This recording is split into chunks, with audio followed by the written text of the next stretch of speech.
Vikram rocket success story గురించి అందరికీ తెలుసు. ఇప్పుడు అందరూ మాట్లాడుకుంటున్నటువంటి విషయం కూడా అదే టెక్నాలజీ పరంగా. అయితే దీంట్లో ఉన్నటువంటి ప్రముఖ వ్యక్తులైన పవన్ కుమార్ చందన, అలాగే నాగాభరత్ డాకా గురించి అందరూ బాగా వైరల్ అయింది. వాళ్ళిద్దరి గురించి కూడా చర్చించుకుంటున్నారు. స్కై రూట్ ఏరోస్పేస్ సంస్థకి వీళ్ళిద్దరూ ఇస్రోలో సైంటిస్టులుగా పనిచేసి బయటకు వచ్చి స్కై రూట్ ఏరోస్పేస్ని పెట్టడం, తర్వాత దాని ద్వారా తొలి ప్రైవేట్ రాకెట్ని ప్రయోగించడం, ఇస్రో సాయం లేకుండా చేయడం అన్నది పెద్ద సంచలనాత్మకమైనటువంటి విజయంగా మారింది. అయితే ఈ టీంలో ఎవరైతే స్కై రూట్ ఏరోస్పేస్ టీంలో ఉందో దీంట్లో ఒక తెలంగాణ వ్యక్తి కూడా ఉన్నారు. తను టీం లీడర్గా పనిచేశారు. తనెవరు, తన కంట్రిబ్యూషన్ ఏంటి, తన జర్నీ ఏంటి అన్నది ఈ వీడియోలో మీకోసం. మోర్తాల నరేందర్ రెడ్డి, తనే తెలంగాణకి చెందినటువంటి వ్యక్తి. తిను ఈ స్కై రూట్ ఏరోస్పేస్లో లిక్విడ్ ప్రొపల్షన్ ఇంటిగ్రేషన్ అండ్ టెస్టింగ్కి ఆ విభాగం ఏదైతే ఉందో దానికి టీమ్ లీడర్గా పనిచేశారు. అలాగే ఏదైతే విక్రమన్ రాకెట్ని ప్రయోగించక ముందు దానికి సంబంధించినటువంటి లిక్విడ్ ప్రొపల్షన్ టెస్టులు కావచ్చు, అలాగే సాంకేతిక సమాచారం అన్నింటినీ కూడా ఆయన డీల్ చేశారు. అయితే అందరూ కూడా వాళ్ళిద్దరి గురించి ఎక్కువగా మాట్లాడుకుంటున్నారు. ఇప్పుడు తాజాగా అది సక్సెస్ అవ్వడంతో వాళ్ళిద్దరి స్టోరీతో పాటు ఈ టీంలో ఉన్నటువంటి మిగిలిన వారి వివరాలు కూడా బయటపడుతున్నాయి. అందులో ఒకరే మోర్తాల నరేందర్ రెడ్డి. ఇకపోతే మోర్తాల నరేందర్ రెడ్డి ఎవరు, ఏ ప్రాంతానికి చెందినవారు అంటే, మోర్తాల నరేందర్ రెడ్డి ఖమ్మం జిల్లా ముదిగొండ మండలం మాదాపురం గ్రామానికి చెందినటువంటి వ్యక్తి. చిన్నప్పటి నుంచి తను గవర్నమెంట్ స్కూల్లోనే చదువుకున్నారు. తర్వాత మెకానికల్ ఇంజనీరింగ్ పూర్తి చేశారు. అయితే ఆయన మామైనటువంటి వెంకట్ రెడ్డి డిఆర్డిఓలో సైంటిస్ట్గా పనిచేస్తూ ఉండేవారు. సైంటిస్ట్గా ఆయన పనిచేస్తున్న క్రమంలో మామయ్య వల్లే తనకి సైన్స్ అండ్ టెక్నాలజీ మీద ఆసక్తి పెరిగిందని కూడా నరేందర్ రెడ్డి చెప్పారు.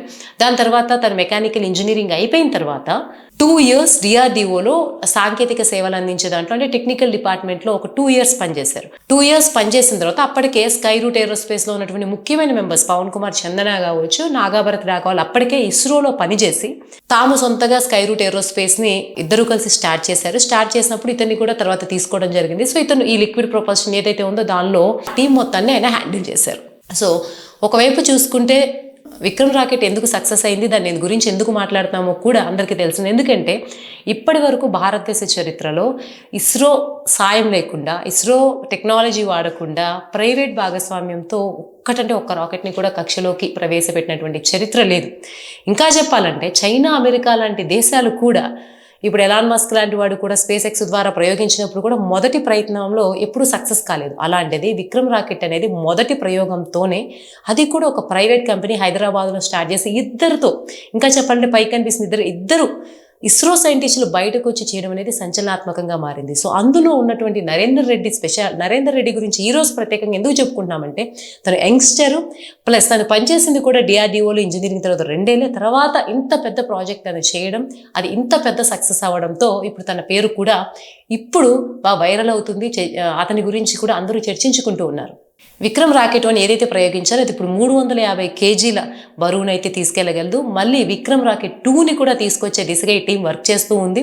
సో అక్కడ 900 kgల బరువు ఉండేటువంటి బరువుని తీసుకెళ్లే దిశగా తాము విక్రమ్ 2 రాకెట్ మీద ప్రయోగం చేయబోతున్నట్లు వాళ్ళు ప్రకటించారు. పవన్ కుమార్ చంద్ర, నాగాభరత్ డాకా. ఆ విక్రమ్ 2 రాకెట్ ఏదైతే రాబోతుందో దాంట్లో నరేందర్ రెడ్డికి కూడా భాగమయ్యేటువంటి అవకాశం ఉంది. ఎందుకంటే ఆ సంస్థతో ఆయన జర్నీ కూడా ఉంది కాబట్టి, వాళ్ళు చేసినటువంటి ఫస్ట్ మిషనే సక్సెస్ అయింది కాబట్టి. ఏదేమైనప్పటికీ భారతదేశం మొత్తం గర్వించేటువంటి విక్రమ్ రాకెట్ 2 ప్రయోగం ఓన్లీ హైదరాబాద్కో తెలంగాణకో సంబంధించింది కాదు. దాంట్లో తెలంగాణకి చెందిన వ్యక్తి ఉండడం, అతను గవర్నమెంట్ స్కూల్ బ్యాక్గ్రౌండ్తో అక్కడ వరకు ఎదగడం మాత్రం ఇప్పుడు చర్చనీయాంశంగా మారింది.